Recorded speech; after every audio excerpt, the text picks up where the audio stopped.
YouTube Live. I'm Kevin McPherson, and good morning to you as well. It's Monday morning, getting off to hopefully a great start to your week. And of course, we know we're really on the doorstep now of the Razorbacks football season. We've actually got a Hogs football report that I'm now doing at least once a week. We did our initial one of those on Friday with me as your host, so we'll see what that evolves into, how many of those we do per week, that kind of thing. But we're going to come and talk basketball, if not daily, close to it. And of course, we had a big segment on Saturday where we dropped some intel. We really kind of been gathering information on current priority prospects for the class of 2026, multiple five-star players. And we brought it. We brought it Saturday with about 5 players that we jumped into. Good morning, Kevin. Good morning to you as well. I wish my eyes worked better. I'm trying to read the name. I think it's Chris, maybe Chris. I don't know if I got that right or not. But we brought information on 5 different priority hog targets on Saturday. If you haven't watched it already, I urge you to go and check that out. It's archived at Hogville on HogvilleNET, as well as posted over on our HogvilleNET website. It's also plastered typically on my page on Twitter or X. But we talked about Erfan Diane, Abdu Torre. We gave updates and intel on all of these players from class of 2026. Caleb Holt, Tyron Stokes, and recently reclassed from 27, the number 1 player, to 26, Baba Aladdin. So those 5 players we gave significant updates. Just a couple of things before we get into today's group of updates. I had so much information that I kind of split it into 2 segments. So I'm calling this the Intel 2.0 report. But the initial one, I had a source that's the first reliable, what I'd consider a reliable source to weigh in that Arkansas is the leader for Erfan Diane. We know Arkansas is near the top. He released a top 12. We've talked about him in terms of the, Hogs probably in the top 3 or 4 in the pecking order, but Houston is what you hear most in terms of a leader. Well, I had a source that said, look, I think it's Arkansas, and that source reflected the fact that they'd heard the NIL amounts. They didn't share them with me from some of the top schools, and he felt like they were comparable, so he thought Advantage Calipari the way he sees it, based on that. Not that Arkansas had the best NIL offer, but the offers were comparable. That's what Calipari talks a lot about.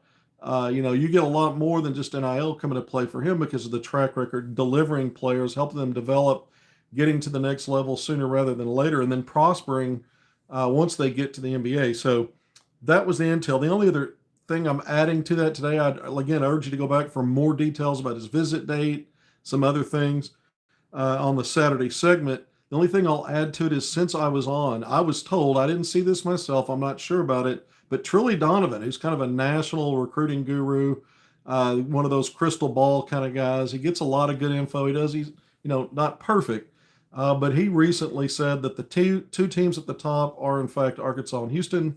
So maybe it lends itself to what we were talking about in terms of, Houston's really been kind of the front runner from the few folks that I've heard weigh in with a leader until my one source did and said Arkansas. So we'll see where that goes.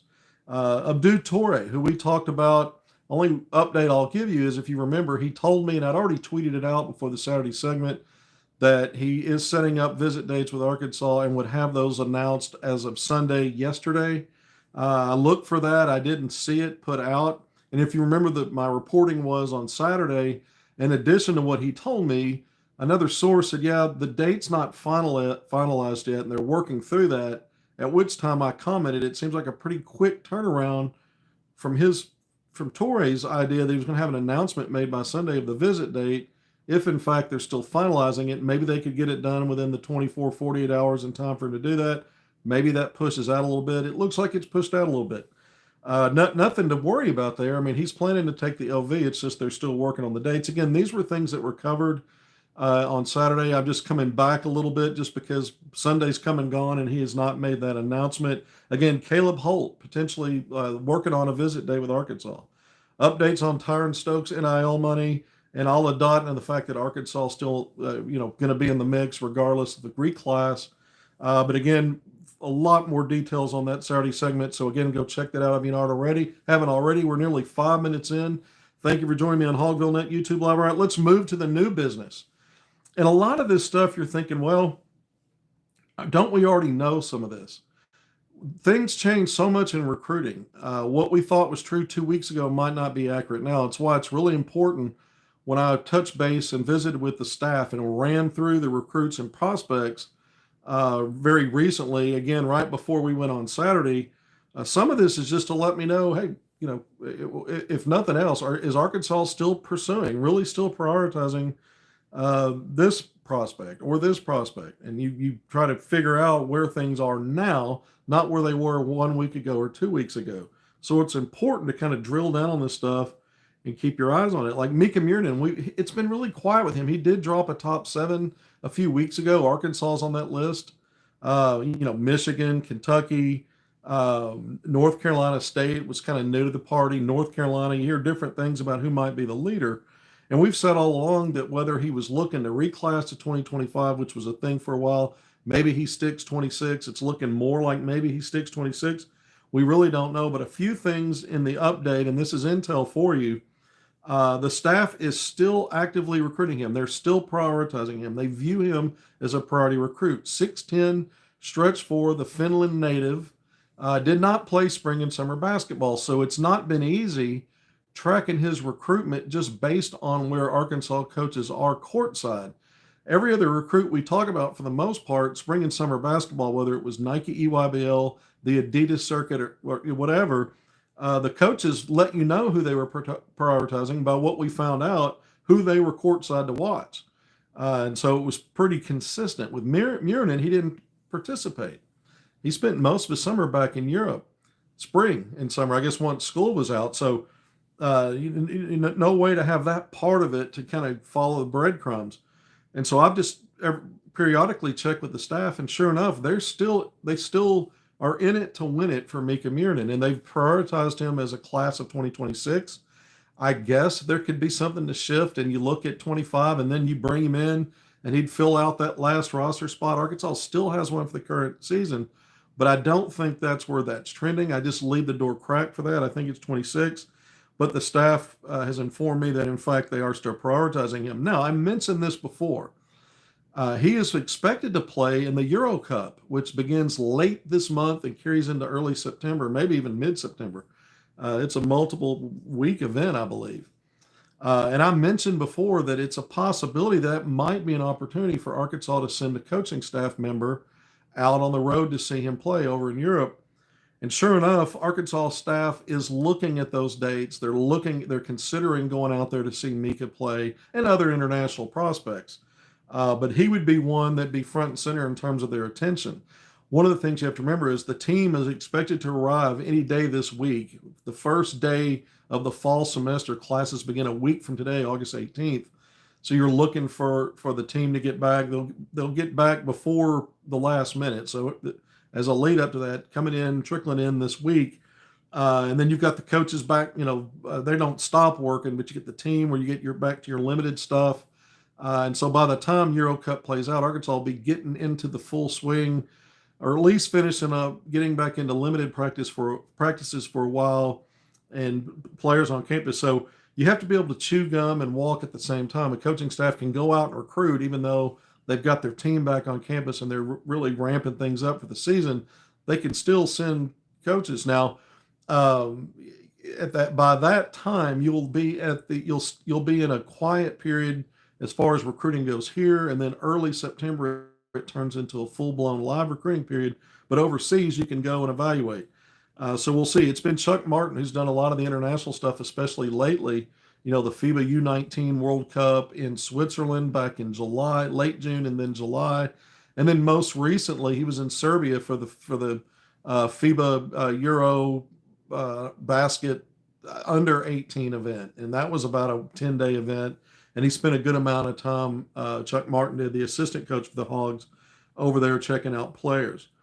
So the staff may endeavor to get out and see Mika, which would be the first opportunity to watch him compete in a while since his high school season. So we're keeping an eye on that. We're going to monitor that, and we'll follow up with more updates.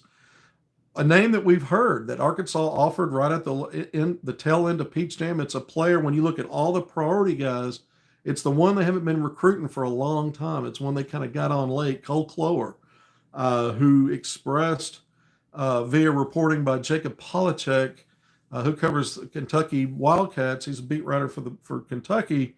In a recent article about a week or so ago, that Arkansas is one of the destinations that he plans to visit. The dates did not come out on that. Other visit dates did. 7 visits. 5 of those were published.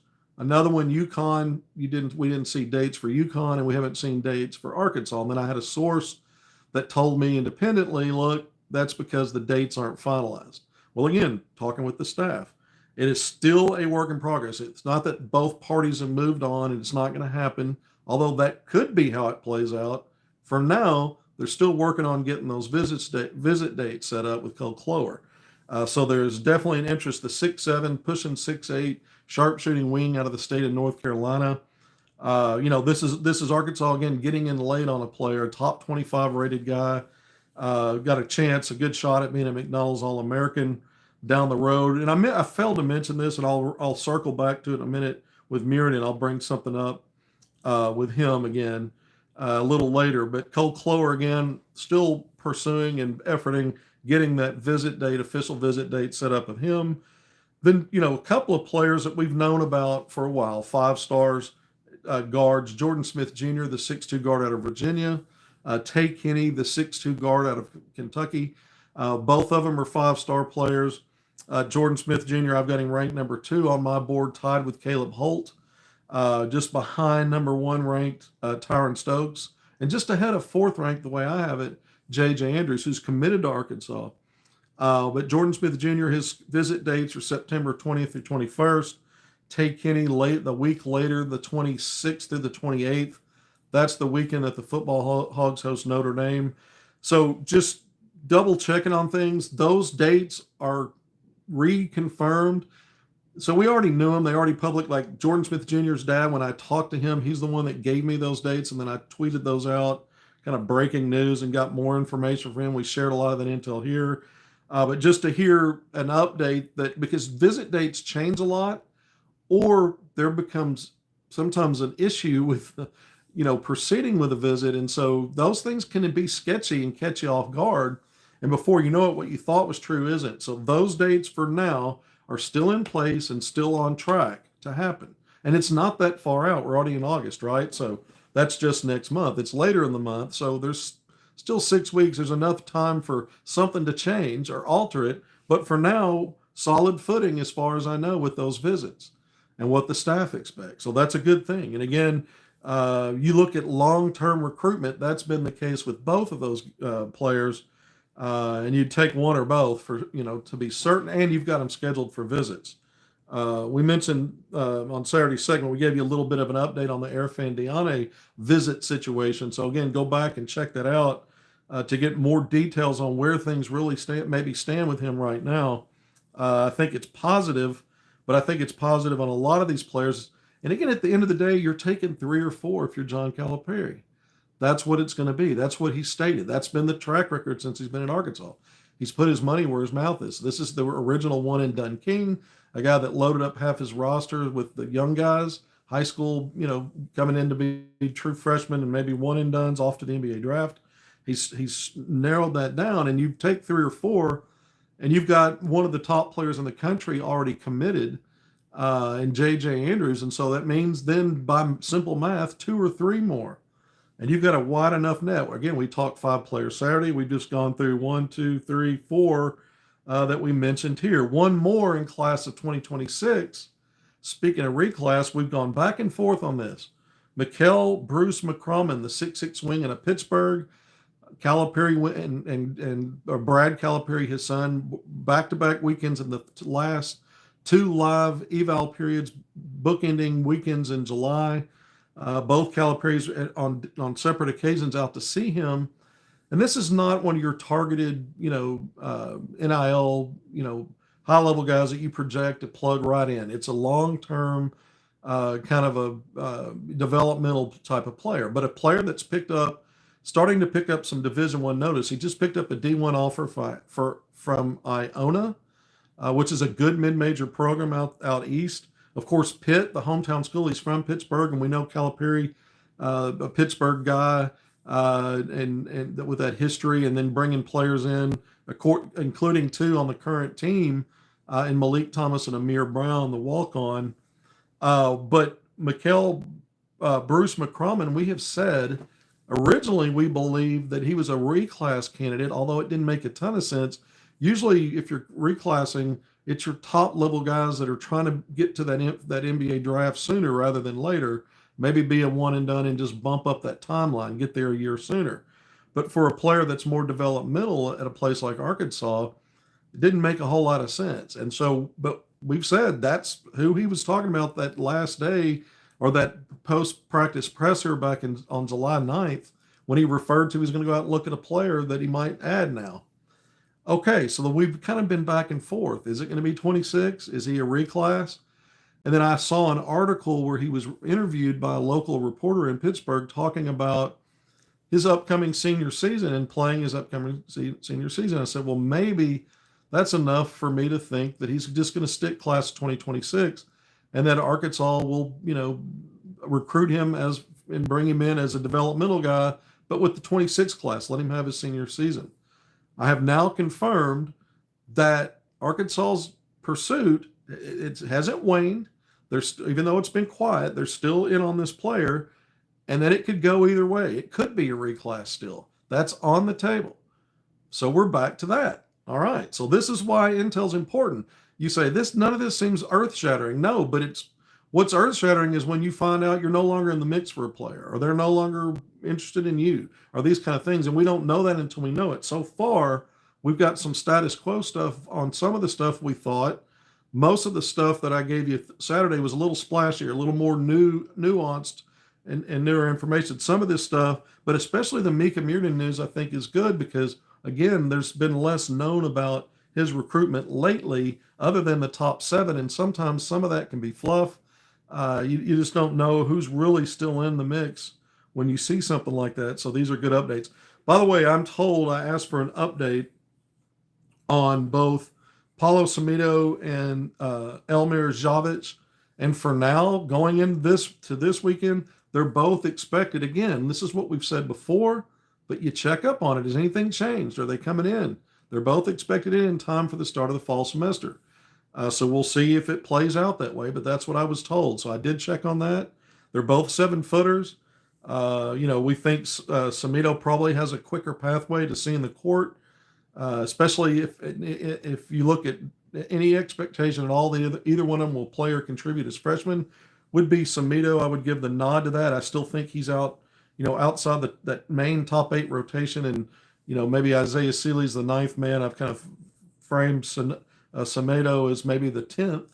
We'll see how things shake out, but both are expected in this week, and so we'll see what happens there because the team will be getting back in again. I was told they're not going to just land back in Fayetteville and everybody expected back on Sunday with classes start Monday. It'll be a little sooner than that, and we'll see, do certain players get in there a little sooner rather than later.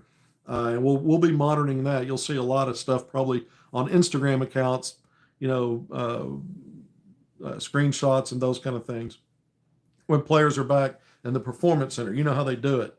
All right, couple other things here. Arkansas put an offer out on Thursday to class of 2027 point guard Anderson Diaz, 6'1" guard out of Woodmere, New York. Woodmere is over there. I think that's on Long Island, so right outside New York City, right there. Another New York area guard. We know Boogie Flan was yes, he's a Florida Gator now, but Calipari in his first Arkansas recruiting class, McDonald's All-American 5-star out of the New York City area. So this is another guard that would fit the New York guard mold for Calipari at Arkansas. And it's very interesting. 247 Sports ranks him the number 25 player in the country, so a high-level 4-star. Again, that offer was made Thursday. It's really interesting now because if you look at, there's only a handful of offers out to that 2027 class. One of those was Baba Aladat, who's now reclassed to 26. But 3 of the remaining 4 that I'm aware of, CJ Rosser, 6'9", arguably the top player now in 2027. Got to watch him a lot in Memphis in the Nike EYBL session there, as did John Calipari and Chin Coleman. Then later in June, about a month later, on the 15th, they made direct contact. First time they could do it. Rosser got that Hog offer on June 15th. But he's 6'9". So the other three offers are offers we've heard about in recent weeks, going back to Peach Jam, and they're guards, they're lead guards. When you look at Tyrone Jamison, top 15 rated 5-star to Shreveport, took the unofficial to Arkansas early November last year to attend the Lipscomb game. Again, 6'2", 6'3" guard. Devin Cleveland, who took an unofficial visit to Arkansas last October and attended the Arkansas LSU football game. Just very recently picked up an Arkansas offer, and he reported that. We've talked about him. And now Anderson Diaz. So you got three, basically, if you don't want to call all three point guards, a combination of point guards, combo guards.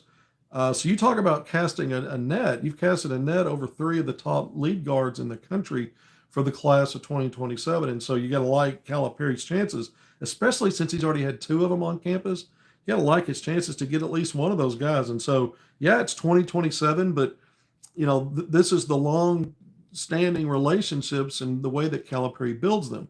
Because in a year's time, when we're talking about the 2027 class and how you're jamming in visits and you're trying to get them lined up for commitments for the November period, we're going to refer back to, these weren't Johnny come lately recruitments.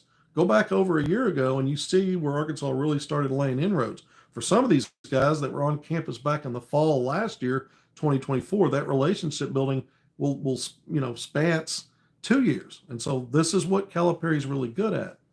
And he puts the emphasis, even though he doesn't take as many high school guys, it's still probably his strong suit and a good percentage of what he's going to pull out of the high school ranks. Thank you for the good work you do. Thank you. Appreciate that. The comments come and go so far. I keep making excuses. It always is what it is.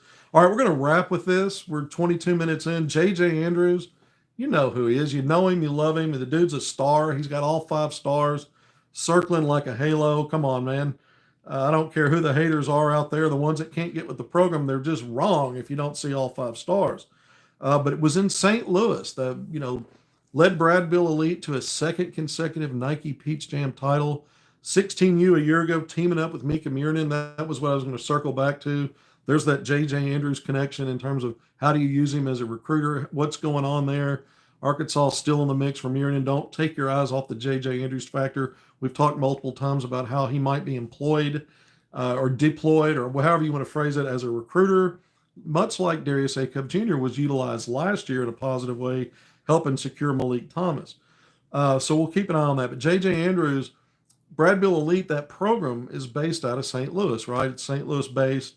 Brad Bill is a St. Louis guy. If you remember back when he was one of the top high school players in the country, he and B.J. Young were in the same class. They competed against each other. B.J. Young ended up at Arkansas, Brad Bill at Florida, and then Brad Bill went on to be one of the more prolific NBA scorers. Well, he sponsors Brad Bill Elite. It's his namesake, right? But he's a St. Louis guy. And so J.J. Andrews and the Brad Bill Elite 17 and under team were in St. Louis over the weekend attending a Cardinals game where they were honored. So I thought that was interesting. Just point out how busy JJ's been, coming off the Nike Peach Jam Championship and his MVP. He took part in that prestigious CP3 Jason Tatum Elite Camp back in Vegas last week. We talked to you, went through everything on that. What a couple of NBA scouts told me. I took notes on that, shared that scouting report with you. Then he had this event this weekend. Next week, a week from today, he's taking part in that prestigious Slam Summer Classic that takes place in legendary Rucker Park in Harlem. So JJ will be putting his talents on display in that event. So he's been very busy. Just because the grassroots season ended, a lot of opportunities here for some of these elite camps that push into August, and there'll be some other opportunities for him as well. But again, the Slam Summer Classic, we'll keep our eye on that in about a week's time. But good for J.J. Andrews. He's again, everything he does seems to turn to gold right now. Let's see what he can do to help Calipari in recruiting. All right, nearly 25 minutes in, I'm going to sign off. If something breaks that's of utter importance, we're going to jump back on live today. If not, probably be back on tomorrow. I'm not sure yet when I'm going to do my next Football Hogs episode. That will be this week. They had a scrimmage Saturday, some stuff to go over there, and other talking points as we start to drill down maybe on some position groups and overview on some specifics about where things maybe can improve or what might be problem areas and hurdles. Certainly for a middling SEC football program like Arkansas, there's always challenges. So we got a lot more to talk about there.